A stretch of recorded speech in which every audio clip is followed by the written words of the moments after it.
Apa itu rumah koran?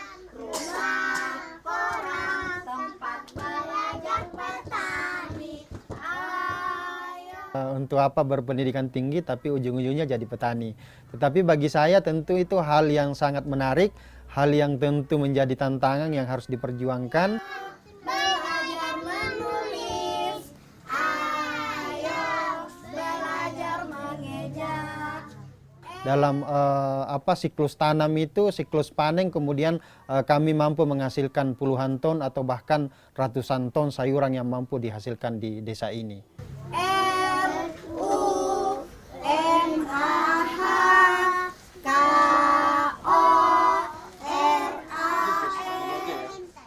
Jadi pemuda desa bersama dengan banyak petani di desa bagaimana melahirkan produk dari desa. Jadi dari desa untuk Indonesia. Itulah rumah koran, tempat belajar petani. Ya, tepuk tangan dulu. Sudah pintar.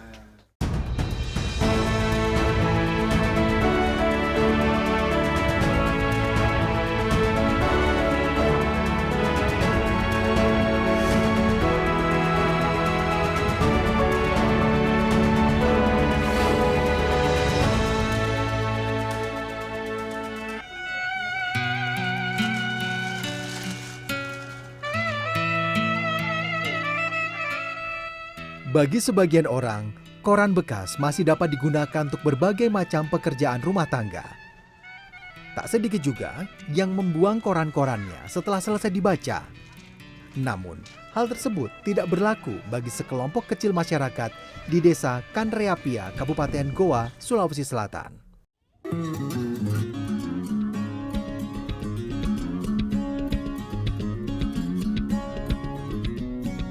Di sini, koran-koran bekas dikumpulkan untuk ditempelkan di dalam sebuah pondok kecil yang digunakan sebagai ruang baca untuk anak-anak petani.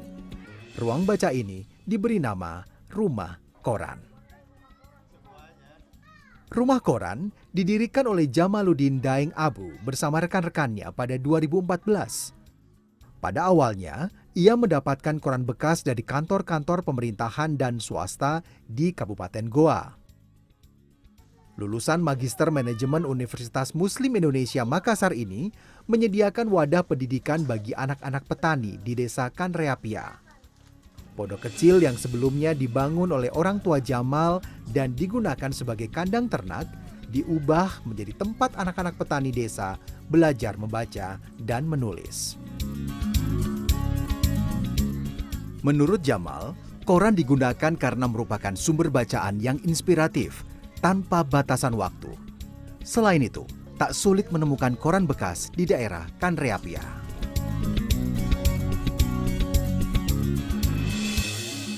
Rumah Koran lahir dari kondisi desa, di mana desa Kanreapia merupakan penghasil sayur dan memiliki mayoritas penduduk sebagai petani. Nah, saya sebagai putra daerah kemudian pada tahun 2014 kemudian memutuskan bersama dengan keluarga untuk pulang kampung, mendirikan wadah belajar bagi petani. Kemudian kami beri nama dia Rumah Koran. Awal mulanya kemudian Rumah Koran dia berasal dari kandang bebek dia. Kandang bebek tersebut didirikan oleh orang tua saya, bapak saya. Kemudian saya meminta ke orang tua bagaimana kemudian kandang bebek tersebut dijadikan sebagai rumah baca. Akhirnya pada waktu itu saya bersama dengan teman-teman pemuda di desa Kanreapia untuk kemudian bersama-sama mengumpulkan koran, menyeleksi koran-koran bekas, kemudian saya tempelkan di kandang bebek tersebut. Akhirnya setelah tertempel, akhirnya kami sepakat untuk menjadikan nama rumah baca ini sebagai Rumah Koran. Rumah Koran ini adalah merupakan gerakan literasi. Bagaimana kemudian gerakan ini, gerakan cerdas anak petani, bagaimana konsen untuk memajukan desa dan pertanian. Jadi Rumah Koran bagaimana melakukan gerakan, tujuannya adalah untuk memajukan pertanian dan pedesaan.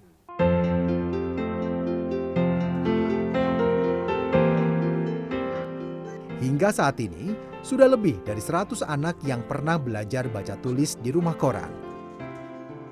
Anak-anak yang belajar di sini kebanyakan berusia antara 5 hingga 10 tahun.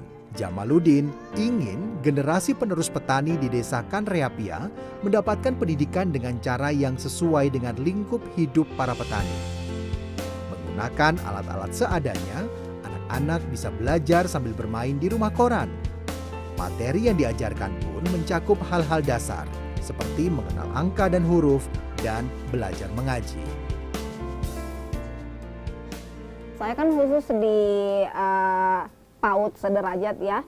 Jadi biasanya kan kalau anak-anak PAUD sederajat itu kita pakai alat peraga. Ya, sementara di rumah koran yang seperti yang Bapak lihat ya masih seperti ini, kita pakai alat peraganya yang ada saja. Ya. Ya, jadi kita semampunya saja. Kalau misalnya ada kertas yang tidak terpakai, kita bikin semacam kreasi-kreasi untuk bisa diberikan kepada anak-anak seperti itu.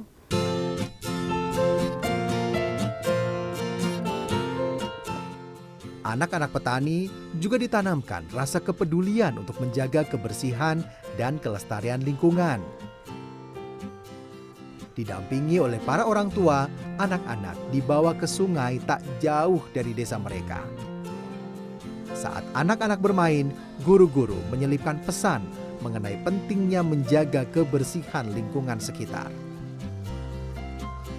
Selain soal sampah nih Pak Jamal, apa lagi yang diberikan kepada anak-anak ketika di sungai? Ya, jadi selain sampah kan bagaimana ada pengenalan di lingkungan. Mungkin mereka diperkenalkan ini rumput apa, namanya seperti apa. Salah satunya adalah ini rumput gajah. Mereka mulai mengenal itu. Oh, ternyata ini pakan ternak itu bisa dimanfaatkan dan bisa tumbuh di sungai, bisa tumbuh di mana saja.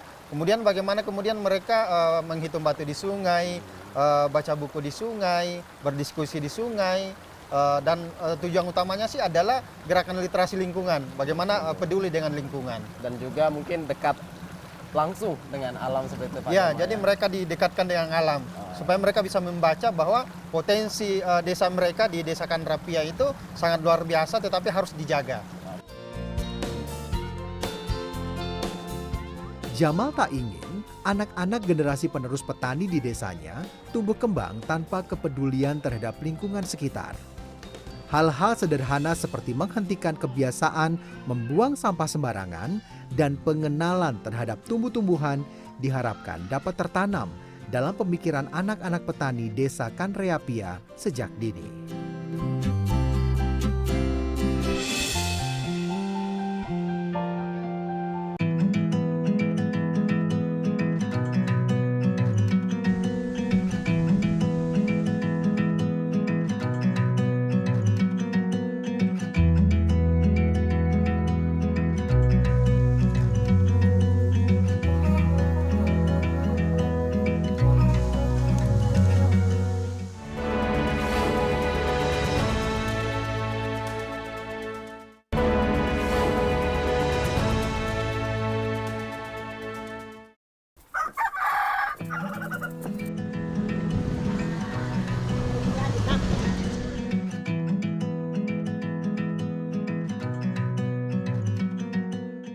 Terletak di ketinggian 1.600 meter di atas permukaan laut, di kaki Gunung Bawakaraeng, Desa Kanreapia memiliki potensi besar di sektor pertanian.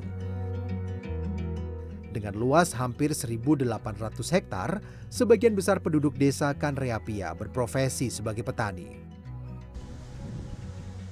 Tanah yang subur dimanfaatkan warga untuk menanam berbagai jenis sayuran. Komoditas yang ditanam di desa ini adalah kentang, sawi, daun bawang, wortel, dan seledri. Di Sulawesi Selatan, Desa Kanreapia dikenal sebagai salah satu daerah utama pemasok sayuran. Setiap hari, lebih dari 20 ton sayuran dari desa ini dikirimkan ke Makassar.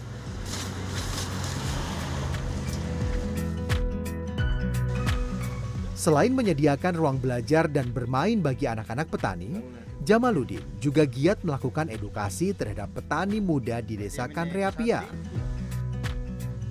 Petani muda perlu memupuk rasa percaya diri dan bangga akan identitas mereka sebagai petani. Karena petani bisa menjadi profesi yang menjanjikan. Untuk itu, petani-petani desa perlu mendapat pemahaman tentang cara memasarkan hasil pertanian secara tepat. Pria berusia 34 tahun ini ingin ekosistem bertani di Desa Kanreapia berjalan lancar dari hulu hingga ke hilir, mulai dari penanaman hingga penjualan. Awal mula sih lucu sih sebenarnya, untuk apa berpendidikan tinggi tapi ujung-ujungnya jadi petani. Tetapi bagi saya tentu itu hal yang sangat menarik, hal yang tentu menjadi tantangan yang harus diperjuangkan, sehingga dari sebuah tantangan tersebut saya bisa membuktikan bahwa walaupun sarjana, walaupun master, kemudian kembali ke kampung menjadi seorang petani, ini adalah hal yang tentu harus diperjuangkan dan harus dibuktikan bahwa memang petani harus berpendidikan. Petani itu harus melalui pendidikan yang formal, mereka harus punya wawasan, sehingga apa? Sehingga petani ini selain dia mahir di budidaya, tentu ke depan tentu kita ingin bagaimana di pemasaran atau di hilir tentu itu harus lebih maksimal, sehingga pertanian ini benar-benar tercover secara keseluruhan. Dari hulu ke hilir itu benar-benar bisa dimaksimalkan. Kenapa? Karena potensi desa di Kanreapia ini sangat luar biasa. Dalam siklus tanam itu, siklus panen, kemudian kami mampu menghasilkan puluhan ton atau bahkan ratusan ton sayuran yang mampu dihasilkan di desa ini.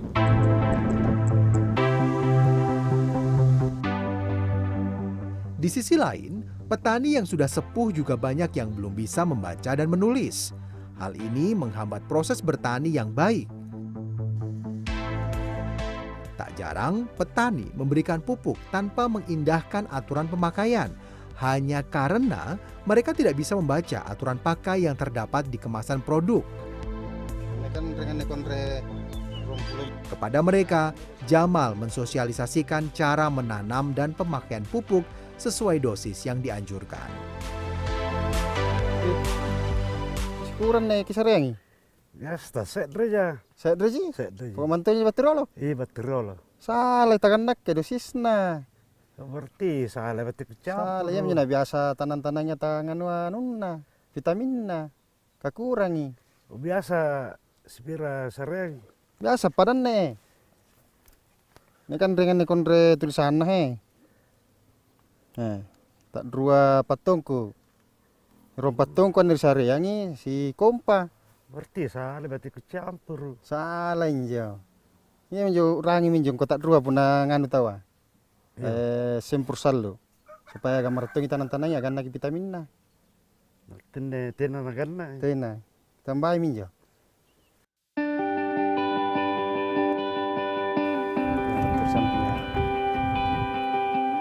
Selain edukasi soal pertanian, Jamal juga mendorong petani di desanya untuk mengurangi pemakaian pupuk berbahan dasar kimia dan beralih memakai pupuk organik. Pupuk kimia dapat membawa dampak yang buruk terhadap tanah, ekosistem pertanian, hingga kesehatan petani sendiri. Diakui Jamal, petani di desanya kerap memilih pupuk kimia karena bisa digunakan secara instan. Kemudahan inilah yang membuat para petani kerap kembali menggunakan pupuk kimia. Agar mereka mau beralih, Jamal membagikan pupuk organik secara cuma-cuma. Ini pacana puna organik dipakai. Dan kalau kita kos 5, masker, aman iya. Aman. Puna tia organik harus pakai masker, kos tangan. Dari lohi pari siapkan. Hello, hei. Ya, terusin raja.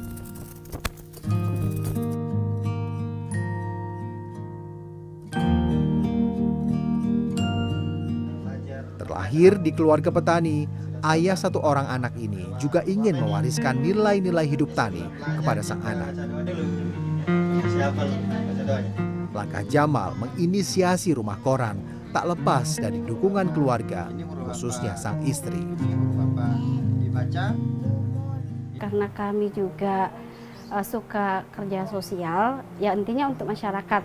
tentunya. Kemudian untuk saya sendiri intinya pendatang dari sana, saya sendiri ingin melihat perubahan sosial di sana bagaimana, mulai dari sejak pendidikan, kemudian dari sejak keseharian petani di sana. Karena kan petani di sana kebanyakan ada yang buta huruf, maka kami bertujuan untuk mendirikan rumah koran itu untuk mengajak para petani untuk bisa mulai belajar mengeja, membaca sampai lancar. Dan alhamdulillah sampai hari ini para petani banyak kemajuan. Lahir bersama. Ketika baru mendirikan rumah koran, Jamal yang berprofesi sebagai petani merogoh kocek sendiri untuk membiayai kegiatan operasionalnya. Seiring berjalannya waktu, dana juga didapatkan dari donatur dan hasil kerjasama dengan berbagai instansi dan korporasi. Rumah koran yang didirikan Jamal sudah menuai berbagai penghargaan dari pemerintah dan perusahaan swasta. Ada juga instansi dan korporasi yang memberikan bantuan seperti bantuan pengadaan toilet di rumah koran dan pupuk organik untuk dibagikan kepada petani.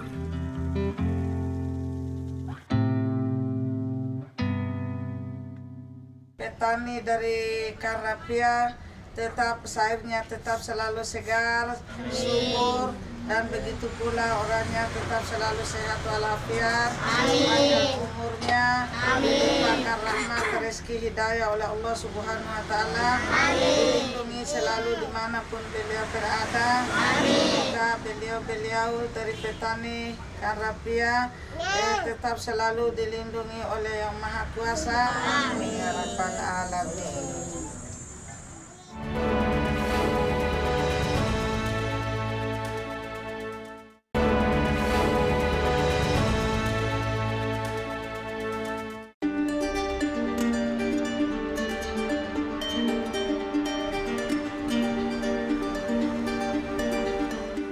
Pandemi COVID-19 juga berdampak terhadap rumah koran.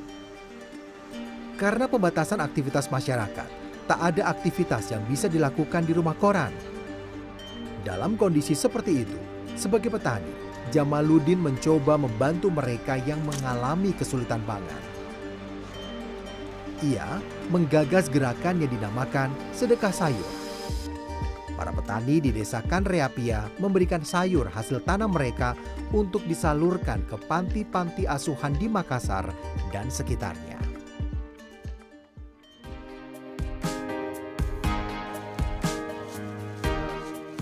Sayuran yang disedekahkan bermacam-macam, tergantung musim. Jumlahnya pun beragam. 2 tahun berjalan, jumlah sayur mayur yang terkumpul melalui program Sedekah Sayur mencapai lebih dari 100 ton. Awalnya, sekali mengumpulkan sayuran untuk disedekahkan, Jamal hanya bisa memperoleh kurang dari 500 kg. Namun, kini dalam sekali pengumpulan, sayur yang disedekahkan bisa mencapai lebih dari 1 ton.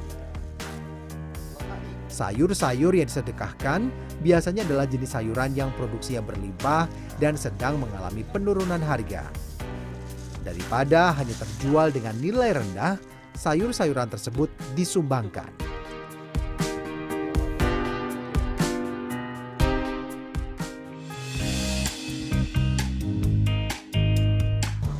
Dari Desa Kanreapia, Jamal membawa sayur-sayuran tersebut ke Makassar dan membagikannya ke panti-panti asuhan. Targetnya, sedekah sayur dapat didistribusikan kepada 100 panti asuhan yang tersebar di Kota Makassar, Kabupaten Goa, Kabupaten Takalar, dan Kabupaten Maros. Bang Jamal, ini perjalanan dari Kanreapia ke Makassar biasanya berapa jam? Dia kisaran antara 2 jam atau 2,5 jam. 2 jam setengah. Iya. Sambil sudah mengangkut sayur nih. Itu udah mengangkut sayur Yang mau dibawa ke panti asuhan. panti asuhan. Nah, itu melalui program sedekah sayur ke 100 panti asuhan. Nah, sayur-sayur itu berasal dari banyak petani di 2 kecamatan yang ada di Kabupaten Goa. Kecamatannya itu pertama Tombolompao, kemudian Kecamatan Tinggi Moncong. Iya. Siklusnya itu berapa kali? Sebulan sekali kah atau gimana, Bang? Program ini kami jalankan itu minimal 1 kali 1 bulan. Tapi kadang kami jalankan 1 kali, 2 kali, 3 kali, bahkan sampai 5 kali 1 bulan. Oh, bisa 5 kali 1 bulan. Tergantung seumpama informasi dari petani ini banyak sayur nih, mau disumbangkan. Jadi kami dengan tim mengumpulkan dari jalan tani ke jalan tani yang lain, mengumpulkan sayur, akhirnya jadi 1 mobil begitu. Kemudian diantarkan ke Kota Makassar, ke panti-panti asuhan, dengan tujuan supaya dapur panti asuhan itu bisa terisi sayuran. Jadi mereka tidak usah membeli sayur lagi, cukup kami antarkan, mereka masak, makan. Kan seperti yang kita ketahui di panti asuhan itu kan masih banyak juga usia-usia SD, SMP. Jadi gerakan literasi rumah koran kan, nah bagaimana kemudian mereka bisa tercukupi dari sayuran.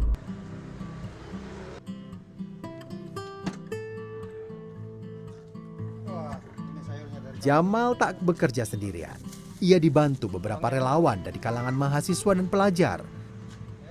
Relawan sedekah sayur bertugas untuk mendata dan mensurvei lokasi panti.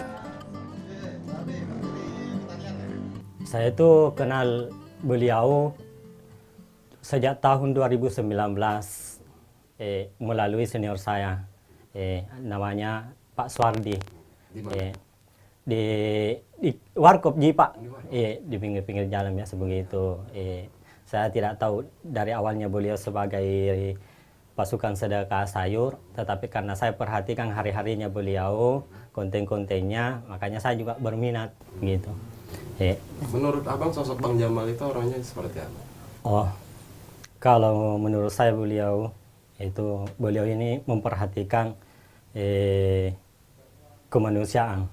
Dia fokus pada kemanusiaan, artinya dia memperhatikan orang-orang yang tergolong ekonominya rendah. Alhamdulillah bermanfaat untuk anak-anak karena dimasak sampai 2-3 hari juga. Iya. Cukup buat Alhamdulillah cukup. dikasihnya biasanya apa aja itu, Pak? Ibu biasa yang masak. Kalau pulang antara anak-anak dari pondok, ya biasa dia masak. Besoknya kalau ibu perkirakan memang nih, kayak ini untuk 1 hari, besoknya begitu.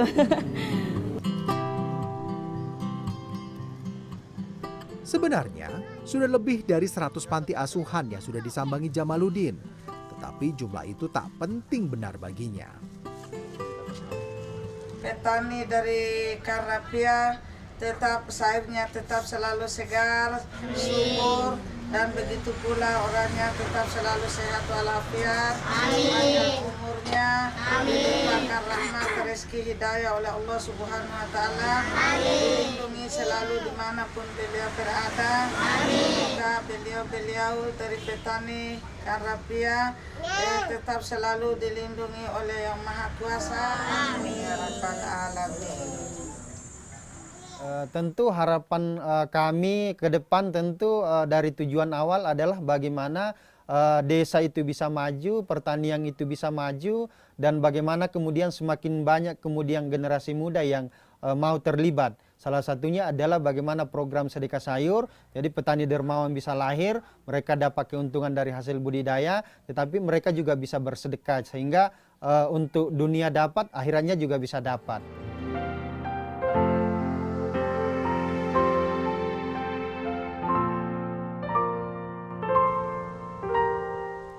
Inilah cerita anak petani dari Sulawesi Selatan. Ia mendedikasikan diri untuk kesejahteraan para petani, menggagas gerakan literasi, dan memanfaatkan hasil bumi untuk mendongkrak kesejahteraan petani di desanya.